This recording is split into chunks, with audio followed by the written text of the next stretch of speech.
It is that time of year, my AKAPADers. It's horror season. It's October. It's the 31 Days of Dread, where we do on this podcast, AKAPAD, the Film Buff Podcast. That's me.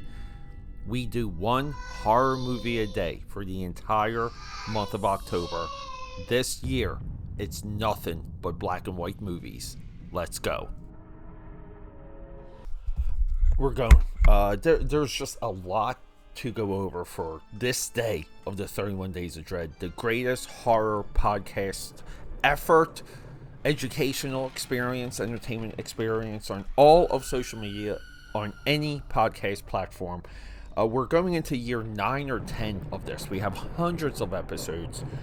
Am I a horror expert? Maybe. Have I seen too many horror movies? Yes. So somewhere in the middle is AKAPAD, the Film Buff. My AKAPADers, welcome back to the AKAPAD Army. And we're getting into it today because here's the thing. I'm kind of like self-depressing myself. Previously, we spoke about Dr. Jekyll and Mr. Hyde. Dr. Jekyll and Mr. Hyde is arguably the very first of the Universal monster films. Often it's attributed to the 1931 Dracula. But here's the thing.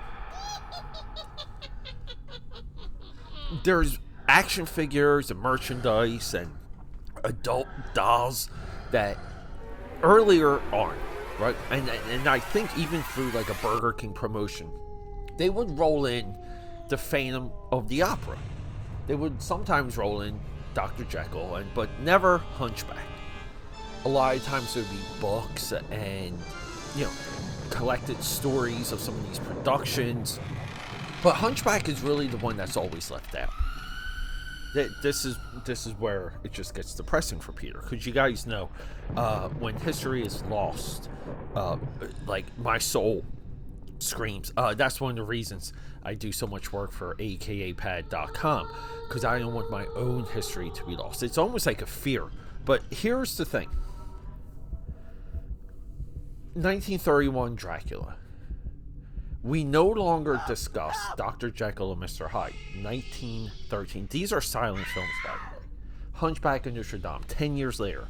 1923. 2 years after that, Phantom of the Opera. Now, at one time, Phantom was way more prevalent being rolled in to the Universal monster catalog, we'll say, or universe.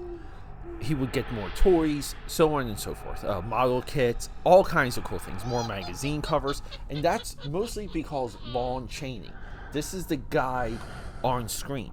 His makeup and we'll talk about this, we're going to skip a couple days because we're going to go into animation weekends, but returning on Monday, we're going to discuss the makeup for that, and how truly we can say that the Phantom of the Opera is the first impactful makeup in American cinema. But we have a training and we have a breeding ground with the Hunchback of Notre Dame. A lot of you out there, and I think the Disney film blurs this, because when Disney adapts something, it really becomes the preeminent interpretation of that. They did with Snow White, Peter Pan, Cinderella, Sleeping Beauty, and holy crap, the list goes on. And I mean, even Little Mermaid. If you did a true to the source material, true to the folklore retelling of Little Mermaid, dare I say, it's going to get compared to Ariel and the Little Mermaid, that redheaded girl. But now, not so much, right? Not so much redheaded, right? Was she redheaded in the live action remake? I forget already. But this is a silent movie. And like Dr. Jekyll and Mr. Hyde, it builds a trope and it builds a template that's still used to this day. How do we explain what's happening with Quasimodo? We have to explain who he is, what the environment is, what the tragedy. We have to project the tragedy that happens in this movie. And yes, it is there. It's a gut-wrenching ending. Can we argue that this is maybe one of the most emotional journeys ever in cinema? I would say yes. I would say the timing of it, the release of it. Now, I'm not an absolute expert in everything silent movies. This might be the third or the fourth silent film we've done ever on this podcast. But let me back it up. The ones that resonate, the ones that survive, and the ones that stick to the bone. Ones like this. So, we want to say the cream rises to the top. It's had since 1923. I think a lot of the discussion around silent films, what was effective, what were the techniques back then, how the audience received the films, did they take it seriously, did they not take it seriously, are the historians being a little bit flighty, are the historians being a little bit too much when they tell you about this stuff. This is a part of my journey, and a big portion of the AKAPAD Film Buff podcast is exactly that. This is my journey into parts unknown, and I'm dragging you with me, pun intended there. But I think we're all better for it. This film, you can get it on YouTube, you can Google it. I'm pretty sure this film is embedded, even on like the Wikipedia page, it's embedded. It's easy to watch this. I think it's terribly enjoyable. This one of the three, I think, had the best music. But that's the other thing. I don't know if the music that accompanies this, I don't know if the music is accurate or not. I'm kind of on a little bit of an honor system. But let's leapfrog to Lon Chaney, who, when you go through his filmography, you kind of bust a nut. It's too much. It's just too much. Any film buff, you see this guy's filmography, and there's 30 or 40 items that you never heard of. You got no clue.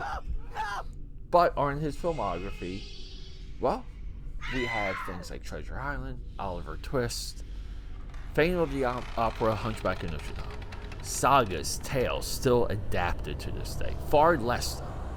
So Hunchback of Notre Dame is a little bit of this forgotten franchise. Hunchback of Notre Dame was considered so impactful, so meaningful, so dead on that it got this early adaptation. So much so that Lon Chaney, being the makeup mastermind, the first true creature makeup effects artist, did it with impact. He did it with staying power. Also did it with limited competition. Take that wherever you want to.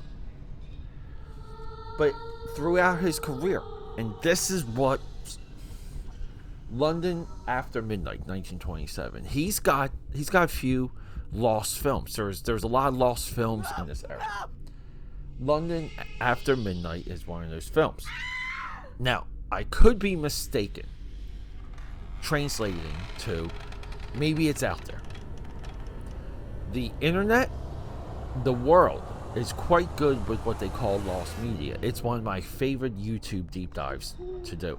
These lost media accounts and episodes and documentaries and the way how they dictate what got lost, how they think it got lost, and how it was rediscovered.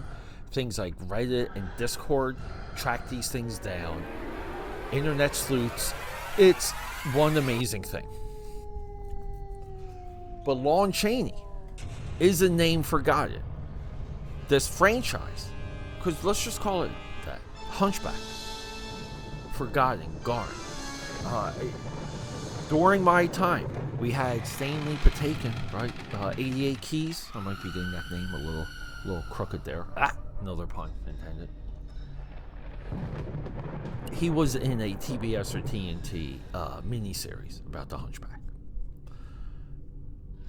I grew up around the Disney one, which I still think is one of the most underrated pieces that Disney has ever done on any genre, in any form, at all time. I put it on a lot. I'm constantly putting on the Disney Hunchback of Notre Dame. I think the music, I like the music more than Lion King, Little Mermaid. I do. I think the songs, I'm not even sure who does them. I can't speak on that right now. So we have this we have a lost readership, like a lost way to read silent films. We have a lost star with a lost impact, Lon Chaney. A lost franchise with Hunchback of Notre Dame. But this year, going through these films, I'm feeling more and more connected to what horror is. And I do consider this a horror story. Because it's gut-wrenching. And it's horrific what happens with Quasimodo. Only horror can do that. It shows us who we are. I always say that. Alright, AKAPADers. We're not done with the silent movies. We're not. So, I'm sorry if you're not into it, but screw you. Come on. Guys, this is film history. Let's go. Okay, that's a wrap.